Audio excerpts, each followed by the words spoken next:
1,000 people marched to Parliament to protest David Seymour's Treaty Principles Bill. Why is there such differences of opinions about how to get to these outcomes that we all seem to want?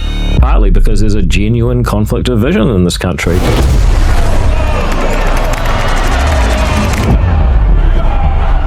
You look at the big hikoi that happened against my bill, which was the Treaty Principles Bill. It was a protest about my piece of legislation. But I think it was also a protest about, hey, where's our place in this society? Literally, where's our place?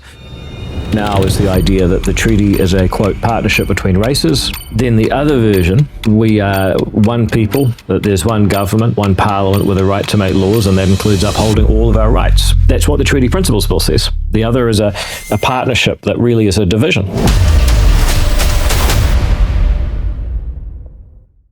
I gotta say, I'm loving it when I meet people who have seen the episodes and tell me that they've loved it, they've enjoyed it, nice work, all that kind of stuff.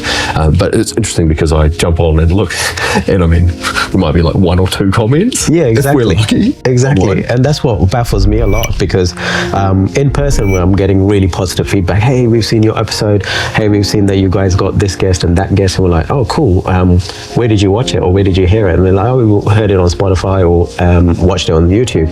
Great, subscribe. So that way we know that you're engaged into the content that we're creating. The subscription also helps us to know our audience, and that way, and if you're commenting and engaging on the digital platforms, it helps us to aggregate that pieces of insights, and then we can ask better questions to our guests, right? We can have more guests coming in.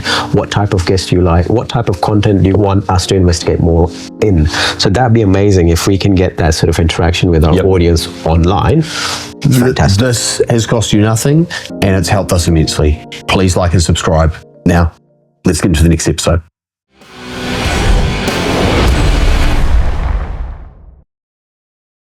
Welcome to Home Run. With us today, David Seymour. Mate, how cool to have you on the podcast.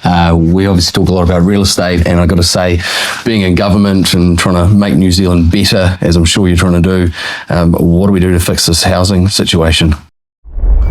Well, I mean, first, thanks for having me on the show, and it's the first couples podcast because you had my fiance Alex on here a few weeks ago. So yeah, so if that's what you're into, couples podcast can't be a bad way to start. And look, first of all, you say, what about this housing situation? I think you got to decide, well, what is the situation? And I think the biggest thing is that we've had, in the last 30 or 40 years, we've gone from a country where you could buy a house for 3 or 4 years income to a country where it takes 9 or 10 years income.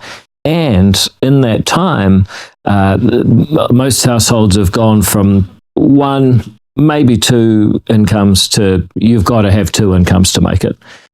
So that really feels like life has just got harder. Now, of course, there's people that have done very well out of this. If you bought a house in Auckland in the early 90s, I mean, it's gone up like almost faster than Apple stocks. It's been a good run. On the other hand, if you're somebody who is 23, you've just come out of uni, your student loan might be 50 or 60 grand, which is also about what you've graduated onto.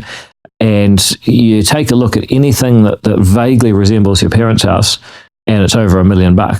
And then you think, okay, so that's like 20 years income right now. Now, sure, I can get a partner, I'll get paid more in the future, but you just think, this is nuts, this can't work for me.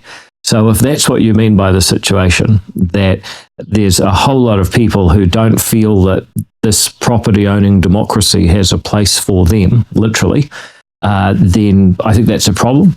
I think it's a problem because that 23-year-old basically has 2 options. If you don't count the bank of mum and dad, then they have 2 options. One is leave, and a lot of them will come back. People overblow that, but a portion will permanently leave. That's a problem. The other problem is that if you don't believe that there's a property-owning democracy, or that there's a place for you in this property-owning democracy. What exactly is a property-owning democracy? It's a place where most people either own property or could if they wanted to, and therefore they're invested in the society. and they feel that where this place goes matters to me because I literally have a stake in it. Now, if you don't, I'm not saying that if you don't own property, you don't care, but it does change the way you look at the world when you do. And there's lots of social scientists and stuff that'll, I'm sure you can find them who will say that, home ownership is something that really anchors people and gives them a sense of belonging and a pride in their neighborhood and want to look after it and all the rest. So, if people feel that there is no ladder of opportunity to be part of a property owning democracy, then they tend to say, okay, I'm going to leave or I'm going to militate against the society. So you look at the big hikoi that happened earlier this year, which was ostensibly hikoi against my bill, which was the Treaty Principles Bill, and we can debate about that if you like, but I'll just park that for the moment. I would say that for a lot of the people, and I suspect as many as 80%, given that these are mostly young people, mostly Maori, and we know from the stats they have some of the lowest home ownership rates. So 80% of them did not own homes. And in a sense, it was a protest about my piece of legislation. But I think it was also a protest about, hey, where's our place in this society? Like literally, where's our place? We can't afford a place. And so if that's what you mean by the situation, then yeah, I'm on the same page. I think more or less, I think that where I see this is, as you're kind of pointing out, just the sheer chunk of income that's required in terms of even, I'm very lucky in terms of where I guess I am in my earnings, but at the same token, it's very easy to find disparity, and it would seem ludicrous to some people that I'm going, gosh, it's hard to get ahead. But then you see others, and the gap between the have and the have-nots seems to have got wider, even in my short adult life. Yes. Yeah, well, and I think that the housing piece seems to be a big part of that. But then if you make houses more affordable, it seems also to be such a big wealth creator for Kiwis. Is that a problem in itself? I know this is a complex topic, but I guess I'm interested, do you think there is a housing situation, and what should the path be to make things better in that respect? Well, your intuition is, like your instincts are right, that the household labour force survey started in 1982, and at that time the poorest people, the poorest 20% of households, were spending a quarter of their income on housing. Today it's about half.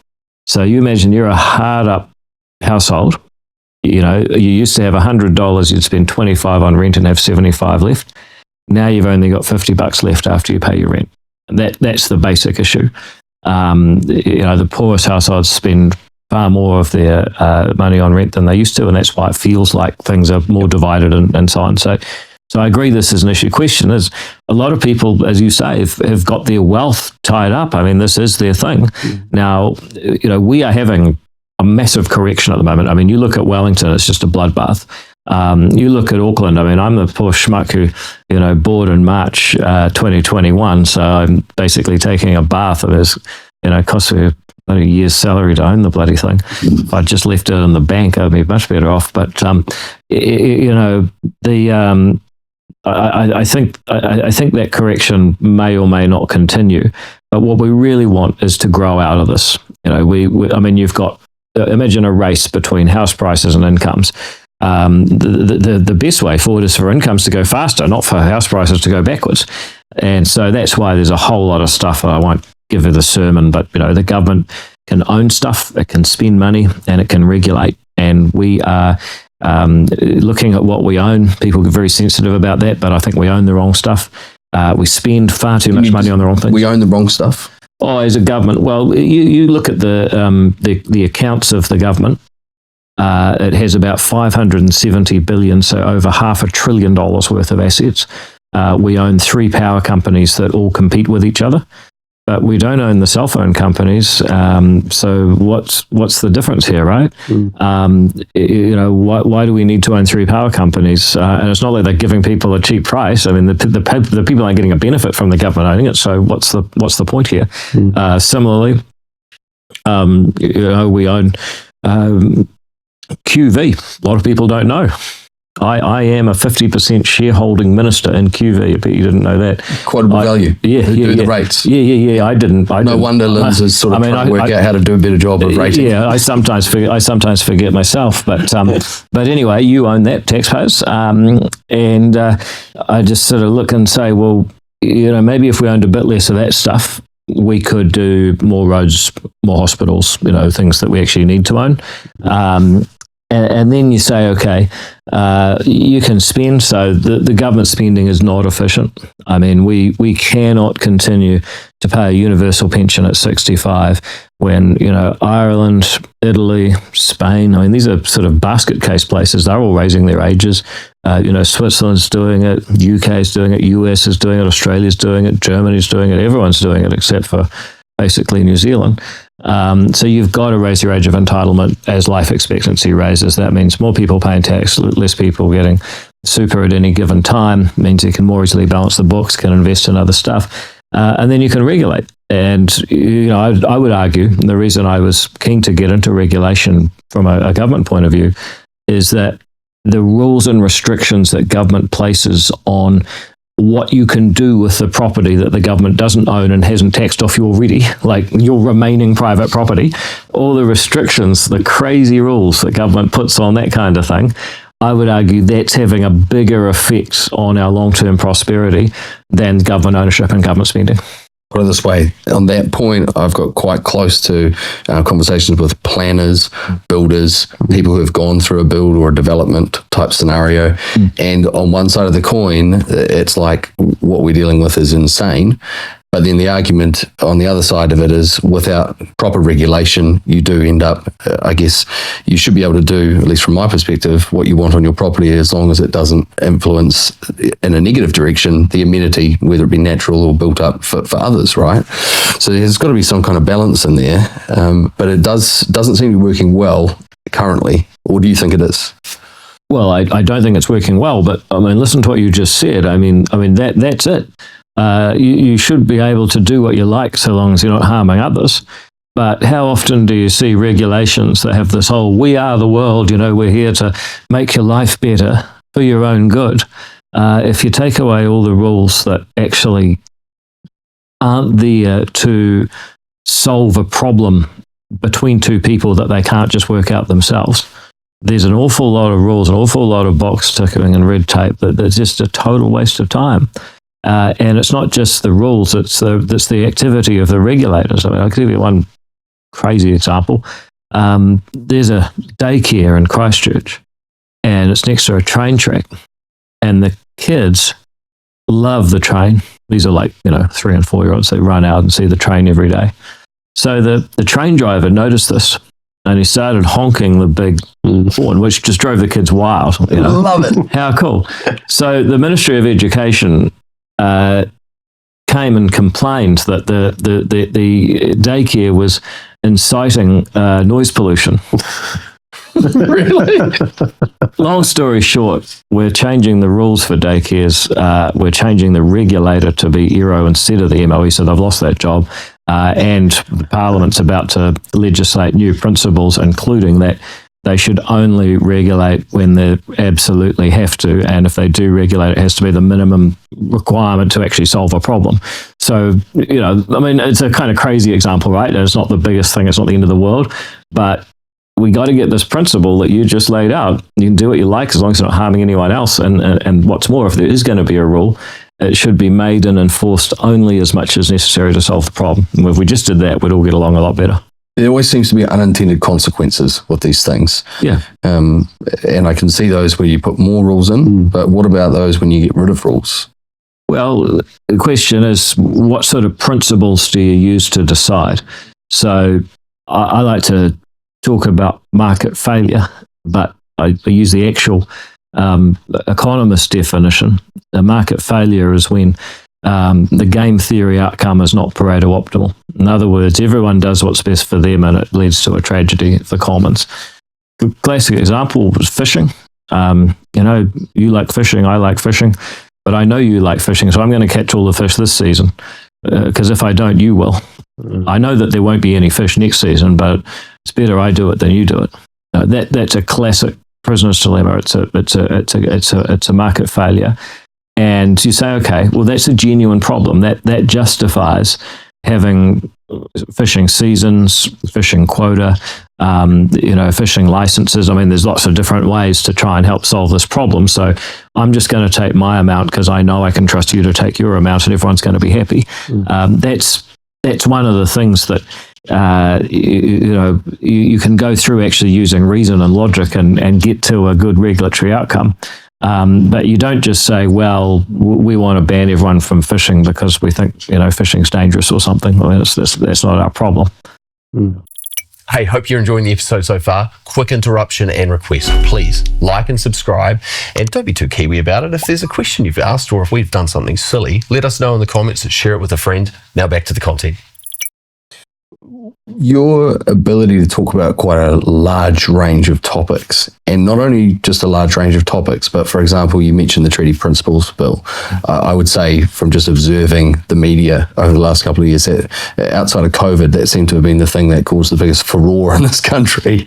But that in and of itself highlights to me, at least, that it was a really important debate to have. How have you learned how to do that? And where do you come from in terms of your approach? Most things are just match fitness. So, like, I remember when I was a kid, just sort of watching politicians, they can just like stand up and give a speech about anything. Like, how could you possibly? Because I was like in a speech contest at school. And I was like read it and rehearse it and get really nervous, and then I'd get up and screw it up, and the terrifying experience. Then I watched these guys and just do it. And what I didn't realize is if you were called on to give a speech in some format, like at least a couple of times a day. It's one thing Grant Robertson said as a bit of advice: always be ready to give a speech. If you do it a couple of times a day, 350 days a year, that's 700. I've been in Parliament for 11 years, I'm in politics for 12 years, so I think that's about 8,500 speeches. So, after a while, it's just match fitness. And you'll probably find in people listening, there'll be people listening to this podcast to just do things that just would blow my mind if I really looked at what you were doing. And I'm like, well, it's probably because you've done it 8,000 times, I think there's going to be plenty of people who are great admirers of you, and there are others who are sitting on the exact opposite side of the spectrum. You seem to be quite a polarizing character. I personally see, like Lumpa, you come from, it seems to me, a great position of care about wanting to see New Zealand do well. But it does seem also, if you look at people on the other side of the political spectrum, they genuinely seem to come from that position as well. Why is there such differences of opinions about how to get to these outcomes that we all seem to want? I think, first of all, there is a genuine conflict of visions. So there is, I believe, in New Zealand, 2 tribes, and you saw this around the time of COVID. In fact, there was a poll at the beginning of 2022 that really shocked me, right? It asked, would you go into lockdown to stop an Omicron outbreak? Now, I know it's painful to think back to these times, but hear me out. So it's February 2022. New Zealand is 104% vaccinated. We've in Auckland especially been locked down for most of the last 6 months. We've been from pretty much August to November, I think it was. We were locked down, and people are really hurting. Kids' school, people have missed their. I mean, I met a guy the other day. He said, "I have cancer." I said, "I'm so sorry." He said, "Yeah, I'm a COVID victim. I missed my checkup because of lockdown." People's businesses are in the tank. They're running out of working capital. I mean, you name it. Heaps of all this stuff happened.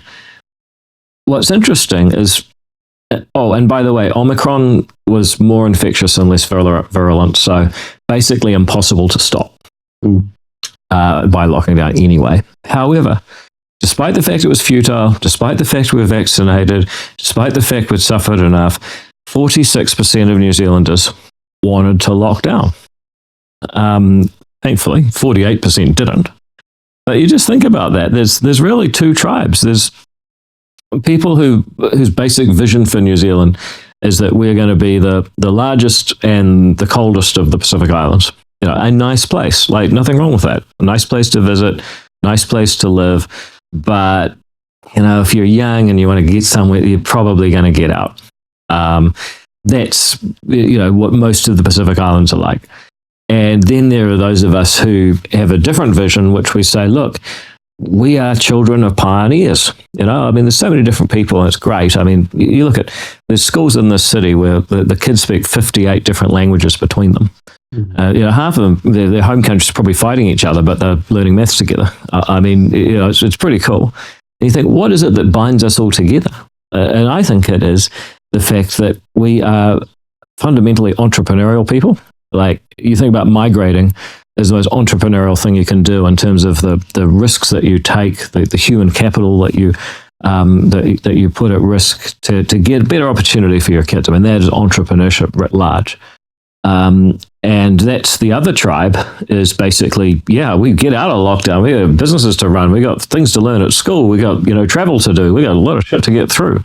And so, I know your question is about why am I polarizing, but I think it's partly because there's a genuine conflict of vision in this country. And you see it when I debate, say, Marama Davidson. It's just all about each other and caring and connection and belonging. And I'm like, that's all cool. Like, I'm not against you doing that. Just don't tax me 60% to pay for it, Do you want to hit a home run in your property journey? Please like the episode, hit the subscribe button, turn on notifications, and enjoy the show. What has there been anything from your perspective that actually made progress as far as the treaty principles? Look, treaty principles will end up being like euthanasia or gay rights or slavery. In all of those cases, some poor bugger had to go and basically set out the stall and say, there needs to be a debate. There needs to be a debate about what the treaty means. And by the way, this is a much more plausible way that New Zealand can go forward than what we have now. What we have now is the idea that the treaty is a, quote, partnership between races, or Tiriti-centric Aotearoa with tangata whenua and tangata Tiriti. That's one version.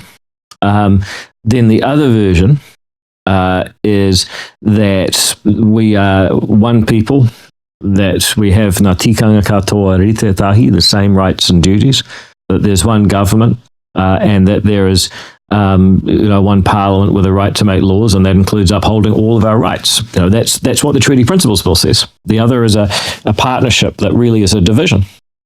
And I see these together for the treaty, and it's got two sort of figurines, but they're different colours. I'm like, you just translate that to Afrikaans, it'll look like an apartheid era propaganda.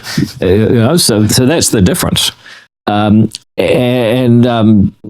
believe at some point, much as slavery took several goes in the British Parliament, euthanasia, there was a euthanasia bill in 95, there was a euthanasia bill in 2003, my bill passed in 2019, went through a referendum in 2020, and the same thing with gay rights. Vin Young, a real hero, but not well known, put up a bill in, I think it was 1974. He was a rural national MP, put up a gay rights bill, and of course he got smoked, and I'm sure people would have said all sorts of awful things to him.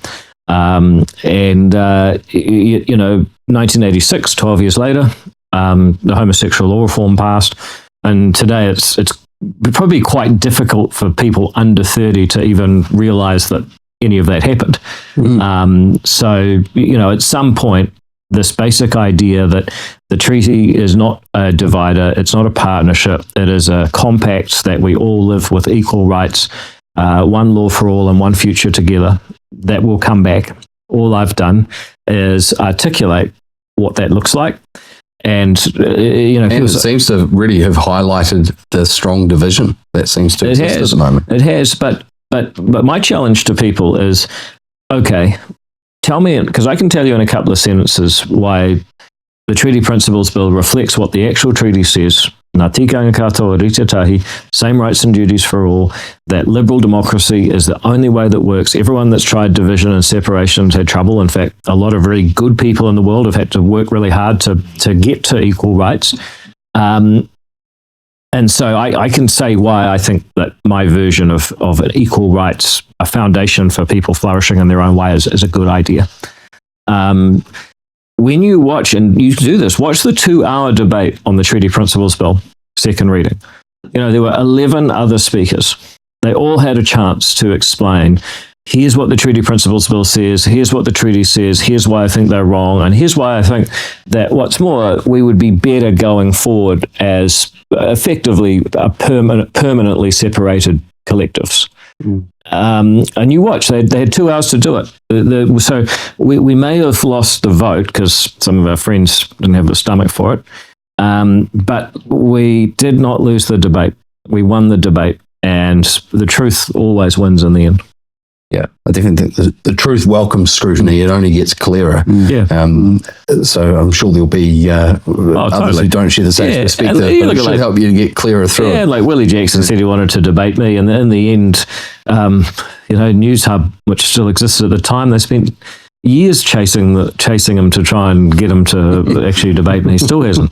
Yeah, mate. Well, we appreciate you making the time to sit down with us, and it's love the engagement. I'm curious, probably the last piece, it's almost circling back to real estate, but I feel like in the conversations that I have with people, and I'm sure you're encountering a similar thing, there's frustration at the productive side of real estate for people who want to intensify, develop, do things with their property. Even for myself, wanting to build on the island and encountering what just seems to be endless specialist reports. And I appreciate the need to manage the environment and to get good outcomes, but it does seem onerous. And talking to someone who's got a better view of council, the request for information, they're under the pump to make things happen quickly because that's the remit. But at the same token, they're under resourced, so they request for information not because they really need information, but because they want to stop the clock. Yeah. But the impact on the poor people on the other side is more money, wasted time. Look, you can either say the beatings will continue till morale improves. That's been the approach for a long time. Basically, just tell them go faster 20 days. And of course, they stop the clock on day 19. We know that story.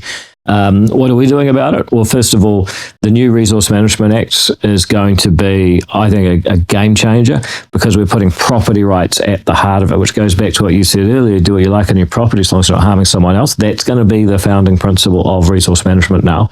That legislation will be introduced to Parliament in December, so possibly even next month, but definitely by the end of the year. And you're going to see a very different approach to resource management than what we have seen before. How will you maybe shape the culture in those council organisations to be one where there's a bit more consideration for the client experience? I don't know, is that... Well, the main instrument that we have in Parliament is to pass laws, and we're going to pass a law that says the Resource Management Act's gone, Sustainable Development's gone. What we have now is people who own property, they've got a right to enjoy their property, that's the purpose of the Act, and people have a right to object to the extent that it affects their enjoyment of their property.